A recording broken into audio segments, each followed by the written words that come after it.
All 32 NFL teams enter each and every NFL season with the same goal in mind, and that of course is to win a Super Bowl. And for as simple as the end goal is, accomplishing that goal is extremely difficult, and there are countless hours and hard work from hundreds of people within an organization that go into achieving the final goal. And one wrong decision here or there can alter a franchise for not just a year or two, but for several years. And that can come within the NFL draft or free agency, or of course, the topic of today's video, NFL head coaches. And with 32 NFL teams, the reality is, like with quarterbacks, there are not 32 good NFL head coaches, and in a lot of ways, the NFL has a head coaching problem. And if there are questions about who's leading the franchise, well, I think you already know the answer to whether or not you have your guy at head coach for the next couple of years. And in today's video, we're going to break down the problem at hand and discuss the future of this and who could be replaced this offseason. And there is a lot to break down in today's video, and if you could like the video before we start, a football will appear when you do, and it would also be very much appreciated and help tremendously with the YouTube algorithm.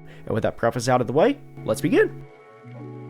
And we are starting today's video by discussing one of the biggest issues within NFL coaching, and it's very similar to having a franchise quarterback, and it's the supply. There's simply not a lot of great NFL head coaches to begin with, and as simple of an idea as this is, this will come back to a greater point that we'll discuss later in the video. But when you close your eyes and think of great head coaches around the NFL at the moment, there's probably a few that come to mind immediately, most notably Sean McVay and Kyle Shanahan, and there's a reason over the past 7 to 8 years that teams will do anything to try and find the next Sean McVay or the next Kyle Shanahan. They want the young, innovative offensive mind, and they want to pair it with the young quarterback so that they can be set up for success for not just a year or two, but for the next 5 to 7 years, and if they're lucky, even longer. Obviously, you'd like to be able to have a quarterback and head coach set for the next decade, but those are extremely rare, especially for how often that term is tossed around, and even Peyton Manning did not have that during his NFL career. And when you take a look across the NFL at the moment, there's only 3 coaches that have been tenured longer than a decade, and those of course are Mike Tomlin, John Harbaugh, and Andy Reid.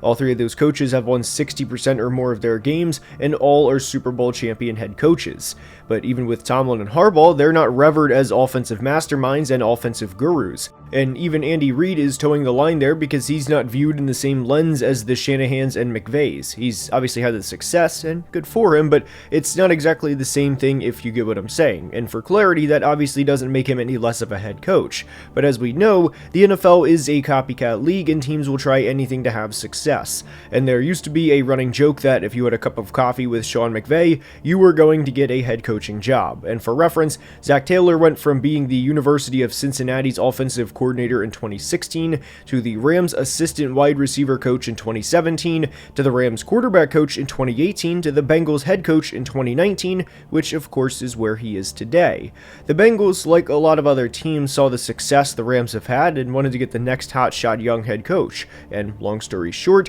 they hired Zach Taylor to be the team's head coach at 35 years old. And the idea to hire a young, innovative offensive coach is an easy one to get behind, and it's easy one to sell to the fan base too. Whether it's Zach Taylor in 2019 or Arthur Smith with the Falcons in 2021 after the success he had with the Titans prior to being hired in Atlanta, or Kevin O'Connell in Minnesota in 22, or Mike McDaniel in Miami in 22. All of those coaches were younger than 40 years old when they were hired. And what I feel like isn't discussed enough in the national media is how much coaches are like franchise quarterbacks, where if you have a great head coach, not only do they rightfully get a lot of leeway, but you don't often see them leave, whether it be because of a bad season or the rare head coach trade. And like how we discussed draft prospects, you'll really know how good or bad a head coach is 3 years later. And the 2023 head coaching cycle represents this perfectly. There were 5 head coaches hired, and 4 are still with their teams, with 1 probably getting let go this offseason in Jonathan Gannon. Frank Reich was hired by the Panthers and didn't last a full season, as Bryce Young's rookie year was a disaster all the way around.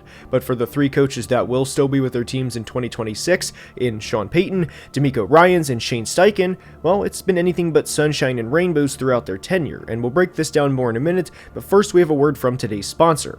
And before we continue, I ask the question, do you like to buy, sell, trade, or rip cards? You guys know I love opening packs of cards, and I really love opening a pack of cards to see a rookie card in there, and then following that player over the course of their career for the next couple of years. I personally pulled this David Montgomery card back in 2019, and David Montgomery's had a pretty solid career, all things considered. And that brings us to the topic of today's sponsor, Arena Club. Arena Club is changing the hobby with their original slab packs and no-fee auctions, and with the slab packs on Arena Club, you can rip a pack for as low as $25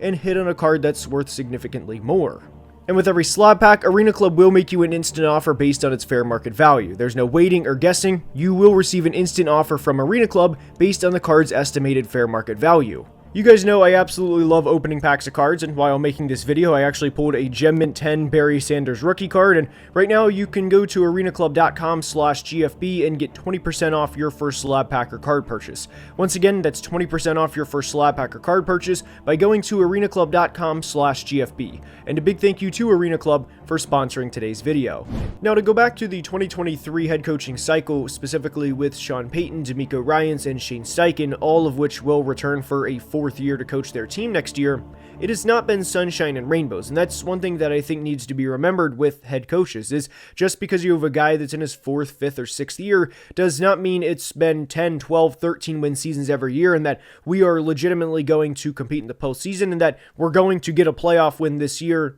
because we not only have a good roster, but because we also have a good head coach too. And for reference, the Broncos, who are going to go to the postseason this year and look to win a playoff game, they still haven't won a playoff game under Sean Payton. And not only that, but there was a point where it was really ugly for the Broncos. I mean, the third game of Sean Payton's Broncos head coaching tenure was a 50-point loss to the Miami Dolphins, and there were a lot of questions after that game. Does Sean Payton have it? Did we give up a first-round pick for nothing? Do we have a Nathaniel Hackett 2.0? Because at the time, Sean Payton was coming in after the Nathaniel Hackett 2022 season, after the Russ trade, and it was a complete disaster. And then, of course, the Russell Wilson big cap hit, which ensued the following offseason, and the Broncos' future at one point did not look bright. And then they drafted Bo Nix, they made a lot of changes, they brought in Talanoa Hufanga in the 2025 offseason, who has been absolutely spectacular. Pat Surtain won a Defensive Player of the Year last year. Nick Benito is one of the best edge rushers in football. Zach Allen's an absolute beast, but the point is the Broncos' path, just because they hired Sean Payton,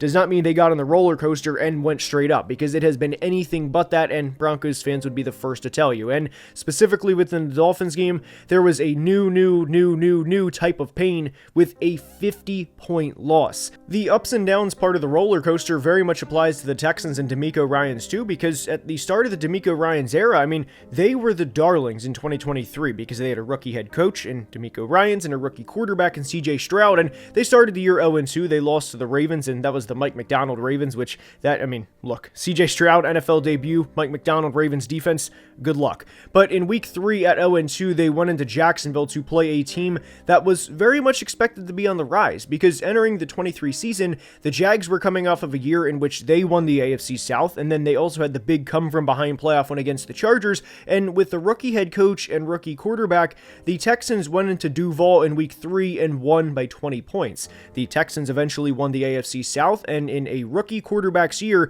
they won a playoff game against the Browns in the wildcard round. And again, they did face the Mike McDonald Ravens defense in the divisional round on the road. Can't exactly blame them for that, but there were a lot of ups and downs within the 2024 season too, as the Texans had a couple of inexplicable losses within the 2024 season that I don't think are justifiable even a year later. And within the 2024 season specifically, they lost a game to the Titans with a score of 32-27, and the Titans, of course, have been a really bad team over the past couple of years, and not only did they lose the Titans game that year, but they also lost a game to the Lions on primetime in front of the country to see in a game where they forced 5 turnovers. And then they also lost on Christmas Day to the Ravens with a score of 31-2. Now, what I think gets forgotten about within the 2024 Texans season is really how low some of those lows were, due in large part to the fact that they intercepted Justin Herbert 4 times in the wildcard round of the playoffs, and then eventually lost to the Chiefs in the divisional round. And if you lose to the Chiefs in the playoffs, there's really no shame in that, but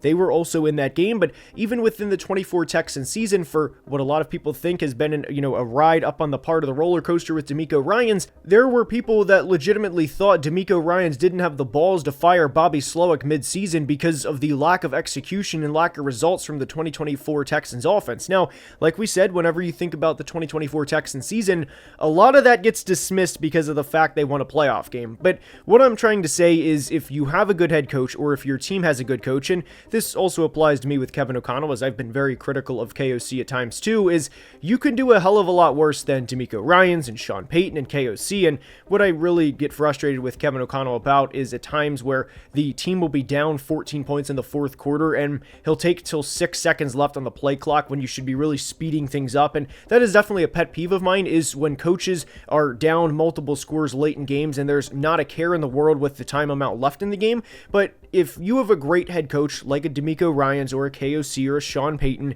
yes, there's going to be ups and downs, but I think that you have to trust the process, that things are going to work out on their own. And with Shane Steichen, this is also a head coach who was on the hot seat entering the 2025 season. But when you sit back and think about it, was the hand that Shane Steichen was dealt really fair to begin with for him to be on the hot seat entering the 25 season? Because I don't think it was, looking back. He was dealt Anthony Richardson, and I get that the Colts drafted him and that Shane Steichen certainly had some input on the Colts drafting Anthony Richardson. But within this, AR has been a draft bust. That is unfortunate to say, but that's the reality of the situation at hand. And for him to have to start Anthony Richardson and then a 39-year-old Joe Flacco in 2024, well, I think any reasonable person can now sit back and look back and say, hey, this is not a good hand dealt to Shane Steichen, and that this should not be a reflection on him as a head coach, but because the NFL is a results-based business and a what have you done for me lately league, that Steichen in a lot of ways was on the hot seat entering the 25 season.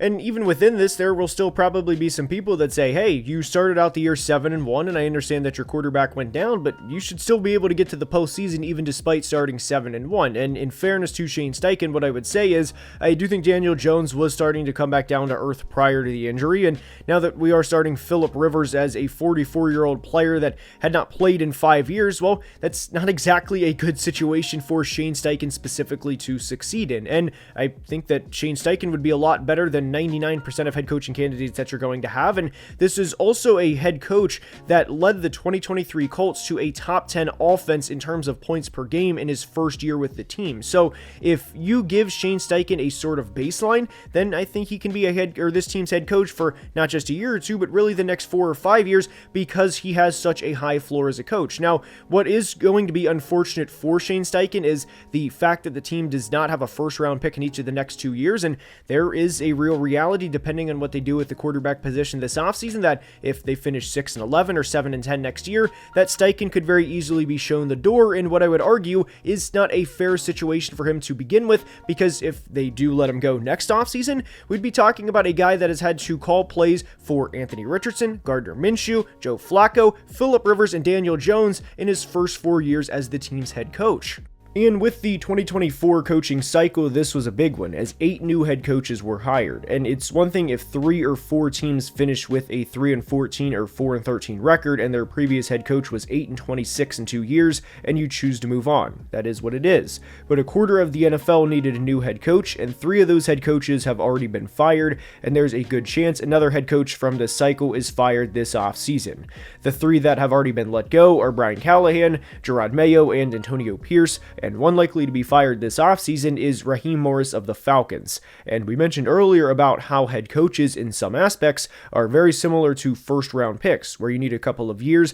before you can really tell what a guy has, but there's times where you can tell within the first year of whether or not a coach is going to make it. And I was an advocate for firing Brian Callahan last offseason because of the fact that you'd have a number 1 overall pick with the head coach already in the hot seat, and with the fact that the Titans underperformed regularly under Callahan, and the fact they were top 5 in penalties, and you get the point, and we saw how that played out. Unfortunately for Titans fans, they are a good example of what happens when you let a head coach go and think you can upgrade from a good head coach that internally you think you have everything under control. And as we know, they fired Mike Vrabel, and it has been nothing but downhill since. And some of the head coaching problems stems back to ownership. There's owners that want to win now and don't have patience for a rebuild, and there's other owners who like to get involved in day-to-day operations, and well, there's not a lot you can do when the person who owns the team does things that you can't control. And there's also the human element of this, where if you are not a natural leader or you fold when the pressure is high, guys can see through that, and like we've seen with a couple of teams this year,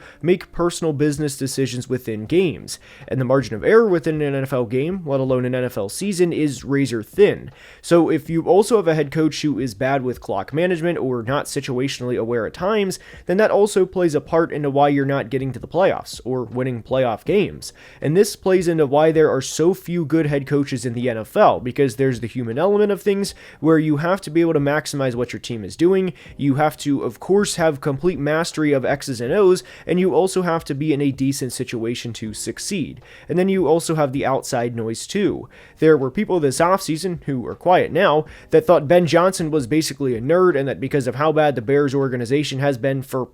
a long time, that there was no way he would be able to succeed. And this was only hammered home further after the Bears blew a double-digit lead in Week 1 to the Vikings and got beat by 31 points on the road against Ben Johnson's former team, the Detroit Lions. And even within the human element part, if somebody is good on your coaching staff, another organization will find them and promote them, and coordinators will go from making a couple of $1 million per year at most to what could be north of $10 million per year. And obviously, if that opportunity is in front of you as a football coach, I mean, you know what decision you're making. So even within this, a lot of the time with defensive-minded coaches, if they have a good offensive-minded coach or an offense that's succeeding, look at Seattle this year, for example. You're almost always in a situation where you have to go out and replace your offensive coordinator every year, which also plays into why it's so difficult to have sustainability from one year to the next. And this certainly applies to the Tampa Bay Buccaneers, who had to replace Dave Canales, Liam Cohen, and now Todd Bowles and Josh Grizzard, for that matter, too, are on the hot seat because they have not had repeated success